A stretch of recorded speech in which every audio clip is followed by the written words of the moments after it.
은혜를 나누도록 하겠습니다. 여러분 기말고사 다 끝났죠? 네, 기말고사 다 끝났고 이제 방학이죠, 곧. 네. 네, 방학 언제 하나요? 23일. 23일 또 24일 또 언제예요, 방학? 방학이 없습니다. 아, 네. 우리 선생님들은 방학이 없죠. 여학생들 이제 23, 24 올 때쯤이면 다 방학 하나요? 여러분들은 방학을 기다리고 있죠? 그렇지 않아요? 네. 방학은 뭐 할 거예요, 여러분? 좋아요. 놀아요. 뭐 하면서? 네? 뭐 하면서 놀아요? 게임이요.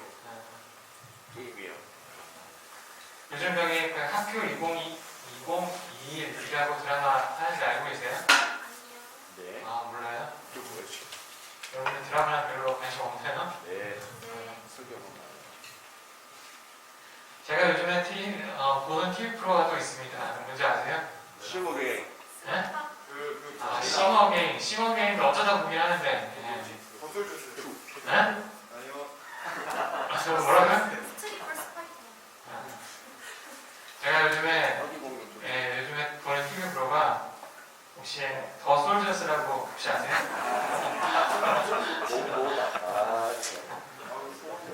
제가 그거 보고 있습니다 요즘. 그러니까 군대 다시 갈까봐요. 오늘 본문은요 하나님의 아들 예수 그리스도의 복음의 시작으로 시작하고 있습니다. 예수 그리스도 이 말은 무엇인가요? 곧 예수님이 그리스도라 그런 이야기입니다.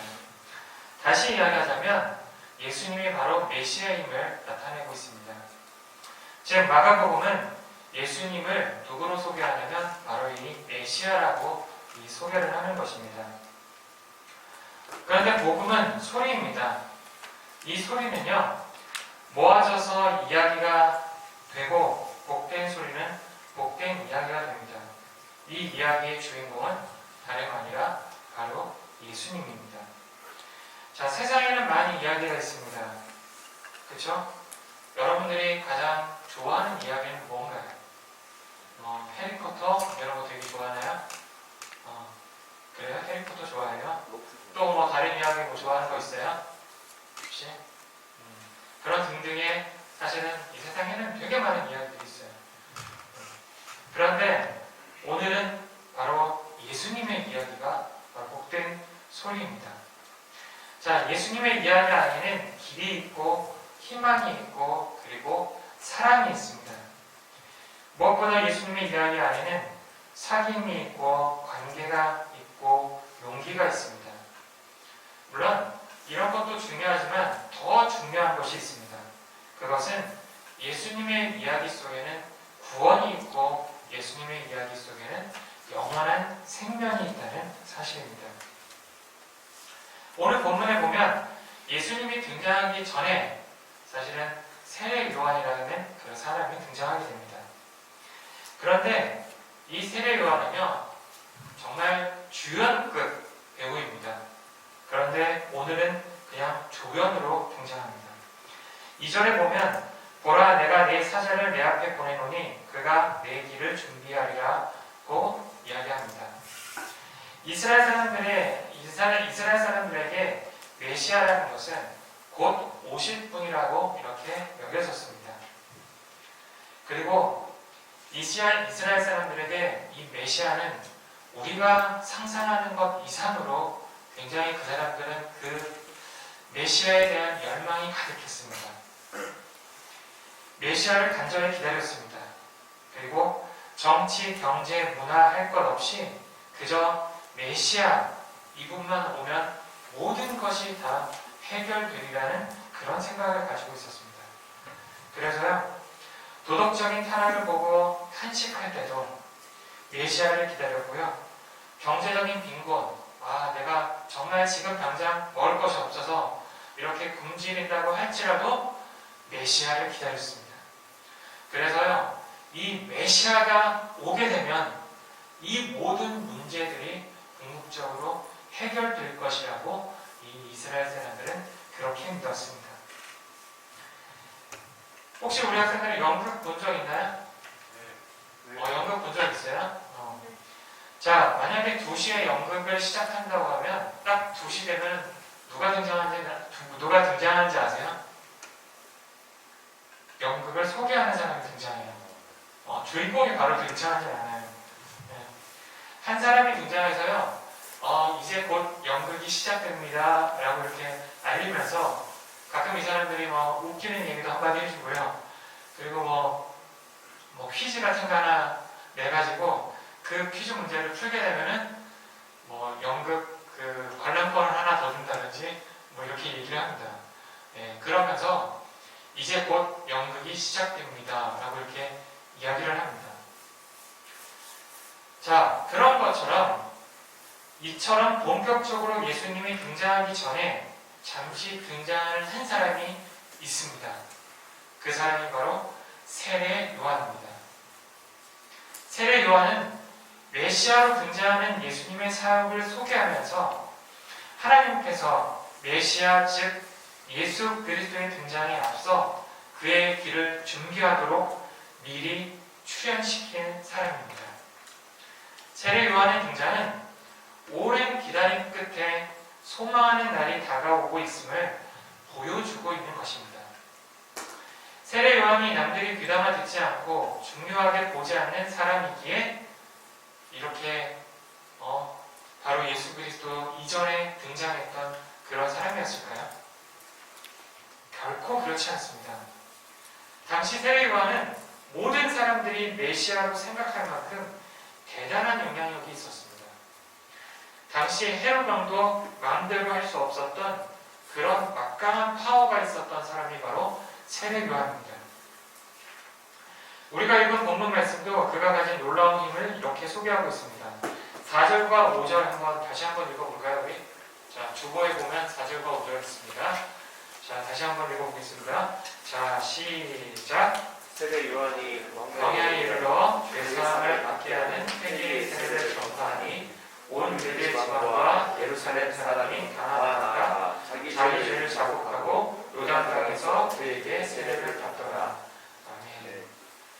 자, 여기에서 보면은 어떤 얘기가 나와요? 온 유대 지방 사람들이 다 나와서 누구한테 세례를 받아요? 예, 세례 요한한테 세례를 받게 되는 거예요. 이것은 굉장히 놀라운 영향력을 보여주는 겁니다.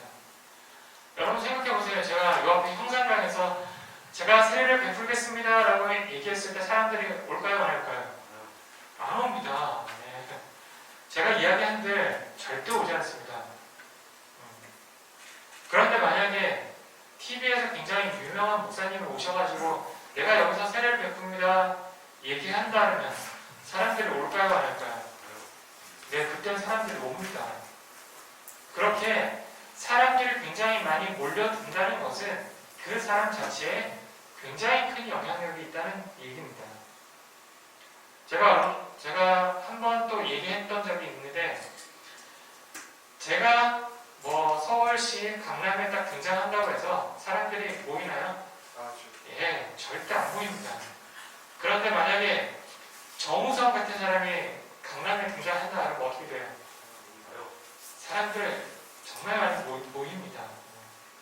그것은 정우성과 저는 영향력이 다르다는 얘기입니다. 그와 마찬가지로 이 세례 요한이 세례를 베풀었을 때 이렇게 많은 사람들이 모인다는 건 그가 가진 영향력이 굉장히 크다는 이야기입니다. 결국은 굉장한 막강한 힘과 능력과 권세가 있었다는 그런 이야기입니다. 그런데 이 세례 요한이 어떻게 살았어요? 그냥 단지 광야에 외치는 자의 소리로 살았습니다. 세례 요한이 자신에게 주어진 소명의 삶을 감당할 때 유혹이 과연 없었을까요? 그렇지 않습니다. 요한복음 3장에 보면 어느 날 세례 요한의 제자들이 와서 이렇게 이야기합니다. 랍비와 선생님과 함께 요단강 저편에 있던 이 곧 선생님이 증언하시는 이가 세례를 베풀매 사람이 다 그에게로 가더이다 라고 이렇게 이야기를 합니다. 이때의 상황은 세례 요한보다 6개월 나중에 오신 예수님께서 사역하실 때 세례 요한에게 몰리던 많은 사람들이 이제는 예수님에게로 몰리기 시작했던 그 이야기입니다. 그때 어떨까요? 우리가 인간적인 감정으로 본다면 한때는 나 진짜 인기 많았는데 어느 순간 보니까 예수님이라는 사람이 딱 등장해서 보니까 저 사람에게로 다 사람들이 몰려가네. 그러면 어떻게 돼요? 인간적인 감정으로 질투심 이런 거 없을까요? 시기심 이런 게 없을까요? 우리가 인간적인 감정으로 보면 시기심과 질투심 분명히 날 거예요. 그런데 세례 요한은요, 그런 감정보다 더 중요한 그의 사명을 잊지 않았다는 겁니다. 그래서 세례 요한은 그런 자신의 제자들에게 이렇게 말을 합니다. 요한복음 3장 28절에 보면 나는 그리스도가 아니요 그의 앞에 보내심을 입은 자라라고 이렇게 이야기합니다. 즉 세례 요한은 자기 자신이 누구인지를 굉장히 잘 알았던 그런 사람입니다. 그래서 분수에 넘치지 않게 살아갔습니다. 하나님께서 부르신 그 자리에서 그 사람의 분량의 사명을 감당하기 위해서 최선의 삶을 살아가는 것입니다. 세례 요한은 자신이 메시아가 아니라 메시아를 준비하러 부르심을 받은 것임을 잘 알고 그 목적을 향해 살았습니다. 세례 요한의 사역에 대해서 이사야는 이렇게 예언했습니다. 보라, 내가 내 사자를 내 앞에 보내노니 저가 내 길을 예비하리라. 광야에 외치는 자의 소리가 있어 가로되 너희는 주의 길을 예비하라. 그의 첩경을 평탄케 하라. 그렇습니다. 세례 요한은 바로 이 일을 위해서 하나님께서 부르셨던 그런 사람이었습니다. 세례 요한은 주님의 길을 예비하는 자의 역할을 감당했습니다. 그래서 본래 자신은 사라지고 그리고 주님을 높이려고 했던 것입니다. 자기가 가진 최대의 능력과 힘을 통해 그 자신을 드러내는 것이 아니라 그 이후에 드러날 주님을 바라봤습니다. 그는 이 역할을 믿음으로 잘 감당했습니다. 그가 주님을 드러낸 모습이 본문에 잘 소개되어 있습니다. 7절과 8절에 보면 그가 전파하여 이르되 나보다 능력 많으신 이가 내 뒤에 오시나니 나는 굽혀 그의 신발끈을 풀기도 감당하지 못하겠노라. 나는 너희에게 물로 세례를 베풀었거니와 그는 너희에게 성령으로 세례를 베푸시리라. 그래서 요한복음에서는 이렇게 이야기합니다. 그는 흥하여야 하겠고 나는 취하여야 하리라. 이처럼 그는 평생 주님의 길을 예비하면서 그 길을 닦다가 간 사람입니다. 주님을 드러냈고 높이는 것을 평생 사명으로 알고 실천한 사람입니다. 그래서 주님으로부터 여인이 낳은 자 중에서 가장 큰 자라고 이렇게 칭찬을 받았던 사람입니다. 세례 요한은 앞에서 제가 얘기했던 것처럼 주연급 배우였습니다. 이 주연급 배우가 정말 단역으로 잠깐 출연해서 예수님이라는 또 다른 주연을 돋보이게 했습니다. 그리고 자신이 머물러야 하는 순간이 언제인지 그리고 자신이 뒤로 물러서야 할 순간이 언제인지를 너무나도 명확하게 알고 있었습니다. 이제 다음 주면 여러분 성탄절입니다. 그죠? 성탄절은 해마다 찾아오게 됩니다. 여러분은 이 성탄절을 기다리고 계신가요? 네. 저와 여러분은 이제 매년 성탄을 맞이하고 앞으로도 이제 성탄절을 계속 맞이하게 될 것입니다. 여러분에게 성탄절은 어떤 의미로 다가오나요? 이것은 우연하게 주어지는 것도 아니고 여러분이 물리적으로 주어지는 것도 아니라 충분한 준비가 있는 그런 성탄이 될 때 성탄의 의미가 사실 여러분들의 마음속에 되새기게 됩니다. 그래야만 새롭게 내가 태어나서 처음 맞이하는 그런 성탄이 될 것입니다. 내 소원이 아니고 주의 소원, 내 뜻이 아니고 주님의 뜻, 내 길이 아니고 주님의 길.